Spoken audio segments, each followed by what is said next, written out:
ሰላም ተማሪዎች ዛሬ ለፈተና እንዴት እንደምታጠኑና ትክክለኛ የሆነውን መንገድ አሳያችኋለሁ። ይህ መንገድ በሳይንቲስቶች የተረጋገጠና በጣም ኢፌክቲቭ የሆነ ነው። ቪዲዮ በጣም ስለሚጠቅማችሁ እስከ መጨረሻው ድረስ ተከታተሉት። ላይክን በማድረግ ጀምሩ። የመጀመሪያው ጥናት በጊዜ መጀመር ትንሽ እንኳን ቢሆን። ይህንን ስንል ምን ማለታችን ነው? ብዙ ጊዜ ተማሪዎች ፈተና ልክ ሊደርስ ሲል ነው ጥናት የሚጀምሩት። ታዲያ ሲያጠኑም ደግሞ ለረጅም ሰዓታት ባንዴ ለማጥናት ይሞክራሉ። ነገር ግን ከዚህ በተቃራኒ ፈተና አስቀድማችሁ መጀመር እንዲሁም ደግሞ በትንሽ ሰዓታት ባንዴ ማጥናት 20 ደቂቃም ብትሆን በዚህ መንገድ ከዛኛው የተሻለ በጣም ኢፌክቲቭ መሆን ትችላላችሁ። ሁለተኛ ጥናታችሁ የተከፋፈለ ይሁን። ይህ መንገድ ፖሞዶሮ ይባላል። ታዲያ በዚህ መንገድ ምንድነው የምታደርጉት? ከ20 እስከ 30 ደቂቃ ካጠናችሁ በኋላ ለ5 ደቂቃ ደግሞ እረፍት ትወስዳላችሁ። መልሳችሁ አሁንም ለ20 ወይም ደግሞ ለ30 ደቂቃ ታጠናላችሁ። እንደዚህ ያላችሁ ጥናት በመታጠኑ ጊዜ አይምሯችሁ የማስተዋል ችሎታው እንዲሁም ደግሞ ፎከስ የማድረግ አቅሙ ይጨምራል። ሶስተኛ የየዕለት የጥናት እቅድ ማውጣት። የጥናት እቅድ ማውጣት በጣም ኢፌክቲቭ የሆነ ተማሪዎችም ሁሌ ቢያደርጉት ተብሎ በሳይንቲስቶች የሚመከር መንገድ ነው። ይህንን እቅድ በምታወጡ ሰዓት ምን ቶፒክ አጠናለሁ፣ ዛሬ ምን ትምህርት አጠናለሁ፣ ምን ያህል ቀናት ለፈተና ይቀሩኛል የሚሉትን ጥያቄዎች በማንሳት ይህን እቅድ ማውጣት ትችላላችሁ። እቅድ ማውጣት ታዲያ ጭንቀትን ይቀንሳል እንዲሁም ደግሞ ለፈተናው ኦርጋናይዝድ በሆነ መልኩ እንድታጠኑ ይረዳችኋል። አራተኛ ንቃት ያለው የጥናት መንገድ መጠቀም።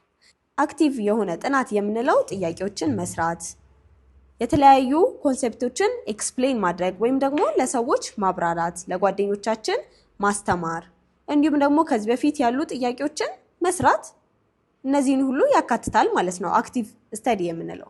ታዲያ እነዚህ መንገድ መጠቀምም አንዱ መንገድ ነው። አምስተኛ ቀድሞ መረዳት ቀጥሎ መሸምደድ። ብዙ ጊዜ ተማሪዎች ለፈተና በሚያጠኑ ጊዜ መሸምደድ ላይ ትኩረታቸውን ያደርጋሉ። ነገር ግን ከዛ በተቃራኒ ቀድማችሁ ነገሩ ምን ላይ ያጠነጥናል የሚለውን ከተረዳችሁ በኋላ ቀጥሎ ወደ መሸምደድ ብትሄዱ ይበልጥ ኢፌክቲቭ የሆነ ጥናት መንገድ ይኖራችኋል።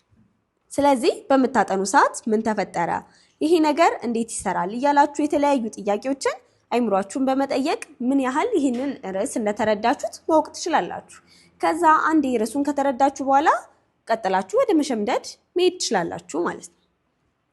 ስድስተኛ ያለፉ ዓመት ጥያቄዎችን መስራት። ይህ መንገድ በጣም ኢፌክቲቭ የሆነ ወይም ደግሞ ሳይንቲስቶች ሚስጥራዊ መሳሪያ ይሉታል። ይህ ብዙ ተማሪዎች ኖርማል መንገድ አድርገው ይወስዱታል። ነገር ግን ያለፉ ዓመት ጥያቄዎችን በምትሰሩ ጊዜ ፈተናው እንዴት ጥያቄ ይወጣል፣ ምን አይነት ጥያቄዎች ላይ ይበልጥ ፎከስ ማድረግ አለብኝ፣ ምን አይነት ርዕሶችስ በተደጋጋሚ ይነሳሉ የሚሉትን እንድታውቁ ስለሚረዳችሁ ለፈተናው ውጤታማ በሆነ መልኩ መዘጋጀት ያስችላችኋል ማለት ነው። ሰባተኛ ሲአር ሜተድ ይባላል። ሲአር ሜተድ ማለት ማንበብ፣ መጻፍና መናገር ማለት ነው። በአማርኛ ስንመጣ ሪድ፣ ሪራይት ኤንድ ሪኮል። ይህን በምናደርግ ጊዜ በመጀመሪያ የምናጠናውን ርዕስ እናነበዋለን። ከዛ በራሳችን አረዳድ በራሳችን ቃላትና ቋንቋ በመጠቀም እንጽፈዋለን። ከጻፍነው በኋላ የጻፍነውን ዘግተን ወይም ደግሞ ማስታወሻችንን ከድነን በቃል መናገር መቻል ማለት ነው። ስለዚህ ሲአር ሜተድ በመጠቀም በጣም ኢፌክቲቭ ነው፣ ውጤታማ ነው። ብዙ ጎበዝ ተማሪዎችም ይህን ሜተድ ነው የሚጠቀሙት። ስለዚህ ሲአር ሜተድን መጠቀም ትችላላችሁ። ስምንተኛ አቮይድ ዲስትራክሽን ወይም ደግሞ ትኩረትን የሚያሰርቋችሁ ነገሮች ከእናንተ ማራቅ። ብዙ ጊዜ በዚህ ላይ የሚጠቀሰው ስልካችን ነው።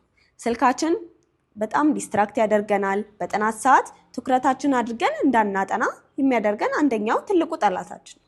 ስለዚህ ከእናንተ በፈተና ጊዜ ከእናንተ በጣም አርቃችሁ ስልካችሁ ማስቀመጥ፣ ምናልባት ለጥናት ደግሞ ስልካችሁን የምትጠቀሙ ከሆነ ኖቲፊኬሽን እንዳይገባላችሁና ትኩረታችሁን እንዳይወስዳችሁ ማድረግ ትችላላችሁ። ዘጠነኛ ከመተኛታችሁ በፊት አንድ ጊዜ ለመከለስ ሞክሩ።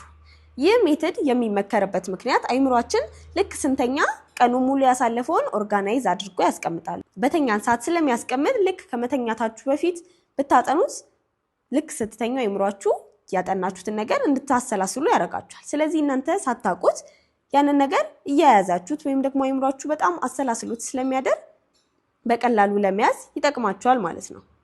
ስለዚህ ይህንን ተጠቀሙ።